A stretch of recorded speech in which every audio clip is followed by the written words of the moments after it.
Hello friends, मैं श्रुति रस्तोगी अर्श institute में आपका हार्दिक स्वागत करती हूँ। तो बच्चों, हम ले रहे हैं हिंदी की क्लास। पहले चैप्टर में हम लोगों ने वर्ण परिचय अपना देख लिया था, तो वर्णों की हमने जानकारी प्राप्त करी थी। आज हमारा स्वरों दूसरा चैप्टर है स्वरों का वर्गीकरण।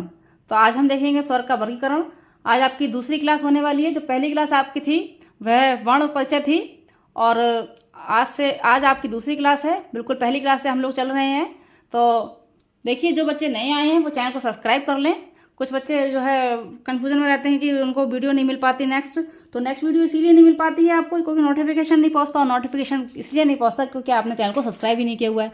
सब्सक्राइब करेंगे तभी तो आपके पास नोटिफिकेशन पहुंचेगी, तभी तो आप देख पाएंगे कि आप हमारी वीडियो पड़ गई है। तो सबसे पहले आप लोगों को चैनल को सब्सक्राइब कर लेना है, फिर हमारे साथ जुड़े रहना है। तो आपको नेक्स्ट वीडियो भी आपको मिलती चली जाएगी। और लोगों के साथ अपने फ्रेंड सर्कल में शेयर कीजिए, लाइक कीजिए, कमेंट्स कीजिए, ठीक है। और जो है आपको हम बेसिक से लेकर चल रहे हैं और आपको सारी क्लासेस इसकी हिंदी की और मिलेगी। हमारी चैनल पर संस्कृत की क्लास भी कंटिन्यू चल रही है। जैसा कि आपका एग्ज़ाम जो है दिसंबर में होना है सीटेट का, तो हमारे जो है चैनल पर आपकी क्लास चल रही है इस समय संस्कृत की, सीडीपी की और हिंदी की संस्कृत की और सीडीपी की क्लास चल रही है। शुरू से ही लेके चल रहे हैं हम लोग, और ज्वाइन करिए और देखना ना भूलिए। आज का आपका चैप्टर है हिंदी का पाठ अध्याय 2, क्लास दूसरी है स्वर का वर्गीकरण।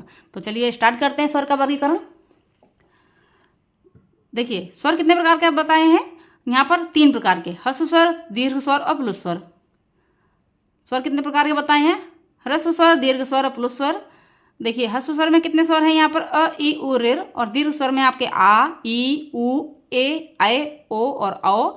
और प्लुत स्वर में आ जाते हैं आपके आ, सांग में स्वर की संख्या संग में कम से कम 3 जुड़ जाती हैं। 3 मात्रा का समय लेता है आपका प्लुत स्वर। तो यहाँ पर 1, 2, 3, 4 आपके ह्रस्व स्वर हैं, 1, 2, 3, 4, 5, 6, 7 आपके दीर्घ स्वर हैं। 7, 4, 11 हो गए, स्वरों की संख्या हो गई। और ह्रस्व स्वर आपका होता है वो 1 मात्रा उसकी चलती है, दीर्घ स्वर की 2 मात्राएं चलती हैं, प्लुत स्वर की आपकी 3 मात्राएं चलती हैं, ठीक है। चलिए इसको देख लेते हैं। ह्रस्व स्वर की उच्चारण में सबसे कम समय लगता है, इसलिए ये 1 मात्रा का समय लगता है। दीर्घ स्वर में उच्चारण में ह्रस्व स्वर से थोड़ा सा अधिक समय लगता है। इनके उच्चारण में 2 मात्राओं का समय लगता है। इन्हें द्विमात्रिक स्वर भी कहते हैं। द्विमात्रिक स्वर किसे कहते हैं? द्विमात्रिक स्वर किसे कहते हैं? दीर्घ स्वर को, ठीक है। समझ में आया? तो अ और ई मिलके ए हो जाता है, अ और ए मिलके ओ हो जाता है, अ और उ मिलके औ होता है, ठीक है। फिर आता है आपका प्लुत स्वर। उच्चारण में 1 मात्रा का 3 गुना समय लगता है प्लुत स्वर में। प्लुत स्वर में उच्चारण की 1 मात्रा का 3 गुना समय लगता है। नाटक के संवादों में इसका प्रयोग होता है, जैसे कि हे राम, ठीक है, और या फिर ओम। तो जो बीच में जो ये सुर निकल रहा है, स्वर निकल रहा है, यह आपका प्लुत स्वर में आता है, ठीक है। समझ में आ रहा? आगे देखते हैं हम स्वरों का वर्गीकरण उच्चारण स्थान के आधार पर। स्वरों का वर्गीकरण उच्चारण स्थान के आधार पर देख लेते हैं। देखिए, जो आपका टेट का पैटर्न है इसमें कुछ भी शॉर्टकट नहीं है। आप सोचेंगे फटाफट आप जो है कर लेंगे और आपको याद हो जाएगा और आप वहाँ जाके दे आएंगे। तो शुरू से ही जब तक आप लोग नहीं चलेंगे तब तक आप अच्छी सफलता प्राप्त नहीं कर पाएंगे।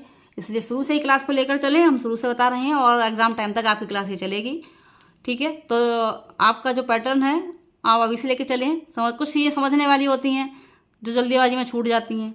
तो जल्दी में आप पढ़ते हैं लेकिन समझ में कुछ नहीं मिलता है और नंबर भी आपके मुश्किल से आ जाते हैं। इसलिए एग्जाम में अक्सर ऐसा होता है कि लोग लैंग्वेज को थोड़ा सा घुमाकर पूछते हैं और आपने अगर कंसेप्ट पर ध्यान नहीं दिया है तो आपको सिलेबस को पूरा करने के बाद ही आप एग्जाम में उस क्वेश्चन में भटक सकते हैं। तो आप इसको कंटिन्यू क्लास को पूरा लीजिए, स्किप मत कीजिए और डेली क्लास लीजिए। स्वरों का वर्गीकरण देख रहे थे हम लोग, स्वरों का वर्गीकरण उच्चार स्थान के आधार पर। अब देखिए, वर्ण का नाम यहाँ पर है कंठ, तालव्य, मूर्धन्य, ओष्ठ। फिर उच्चारण स्थान है कंठ तालु मुंह के भीतर का पिछला भाग होता है। मूर्धा जो होता है मुंह के भीतर की छत का अगला भाग होता है। और कंठ तालु, कंठ तालव्य, कंठोष्ठ, ठीक है। यहाँ पे ओष्ठ हो गया। अब आ जाते हैं ह्रस्व स्वर।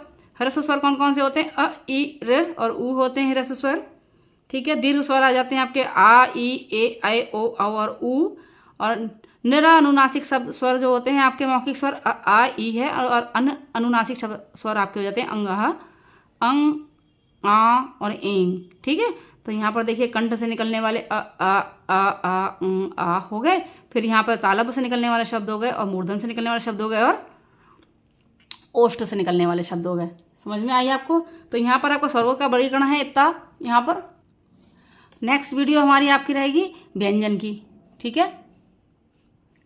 नेक्स्ट वीडियो हमारी रहेगी आपकी व्यंजन की, और आशा करते हैं आप लोगों को समझ में आ रही होगी, और बहुत ही आराम से धीरे धीरे आपको सारी चीज़ें शुरू से लेकर चल रहे हैं सरल से कठिन की ओर। तो आशा करते हैं आप लोगों को समझ में आ रही होंगी। आप कैसे तैयारी करें, कहाँ से आएगा पेपर, पेपर में कैसे हम पास होंगे, नए पैटर्न पर आधारित सिलेबस हमें कहाँ से मिलेगा, कैसा पेपर आएगा, इस चीज़ की चिंता करने की जरूरत ही नहीं है। हम शुरू से लेके आपको अंत तक लेके चलेंगे, शुरू से चलेंगे और तैयारी आपकी बेसिक से कराएंगे। और लास्ट में आके आपका जो होगा मॉक टेस्ट होंगे, जिसमें डेली आपको 30 प्रश्न दिए जाएंगे, क्योंकि 30 प्रश्न ही हमारे सीटेट में आते हैं। और दिसंबर की आपकी जो सीटेट की परीक्षा है उसके लिए हम आपकी कंप्लीटली पूरी तैयारी करवाएंगे। 30 क्वेश्चन कंप्लीटली आपको लेके चलेंगे जब आपका पूरा सिलेबस हो जाएगा, ठीक है। तो वैसे चैप्टर के हिसाब से जो है डेली आपके चैप्टर कंप्लीट होने के बाद, जैसे आपका हिंदी व्याकरण का ये पहला चैप्टर है, तो पहले चैप्टर में कई सारे खंड दिए हुए हैं। पहले कल हमने वर्ण पढ़ लिया, फिर आप सर्वों का वर्गीकरण हो गया, फिर व्यंजन हो जाएंगे। आगे जो है आप 15 क्लास इसकी व्याकरण से संबंधित चलेंगी हिंदी की, और जो है डेली आपको 1 या 2 क्लास कोशिश करते हैं कि शाम में भी आपको 1 क्लास इसकी दे पाएँ, क्योंकि छोटे छोटे चैप्टर हैं ये। और जो है अभी सर्वों का वर्गीकरण हमारा कंप्लीट हो चुका है, और चैनल पर पहली बार है तो सब्सक्राइब जरूर कर लीजिए, हमारे साथ बने रहिए। Thank you so much. चलते हैं नेक्स्ट वीडियो में आपसे मिलते हैं। Take care, bye bye.